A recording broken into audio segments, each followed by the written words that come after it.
Tomatoes. Tomato ఎంత? 20 రూపాయలు. ఒక్కటి 20? ఈడోడో బకరాలా ఉన్నాడు. ఒక్కటి కాదురా, కేజీ 20. ఎంత అడిగితే అంత ఇవ్వకు, భాగ్యం చేయాలి. 20 అయితే చాలా ఎక్కువ అయిపోద్ది. 19 ఇస్తా. ఓకే అయితే చెప్పండి, లేకపోతే పక్ షాప్ కి వెళ్ళిపోతా. తీసుకో బాబు, 19. నువ్వు మంచోడివి. అలా అయితే ఓకే. బాబు పచ్చివి ఎందుకు, పండ్లు వేసుకోవచ్చు కదా. అవును, పళ్ళు అయితే ఏం ఎక్స్ట్రా తీసుకోరు కదా. లేదు బాబు, ఆల్రెడీ ఎక్స్ట్రా ఇస్తున్నావు కదా బకరా. ఇదిగోండి 380 రూపీస్. Okay bye. బాబు ఇంతకు నువ్వు ఫస్ట్ ర్యాంకా? అవును అంకుల్, మీకెలా తెలుసు? అంటే కొన్ని ఫేసులు చూస్తే అలానే.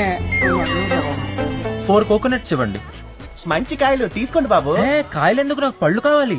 కొబ్బరి పళ్ళ? పళ్ళు ఏంటి మీకే తెలీదా? సర్లేండి ఓకే, ఒక రోజు ఆగితే ఇవే పళ్ళు అవుతాయి. బాబు ఇటు రండి. ఆ? మీరు ఫస్ట్ ర్యాంకా? మీకు కూడా ఎలా తెలిసిపోయింది? కింద టమాటాలు పైన టెంకాయలు వేసినప్పుడు అర్థమైంది.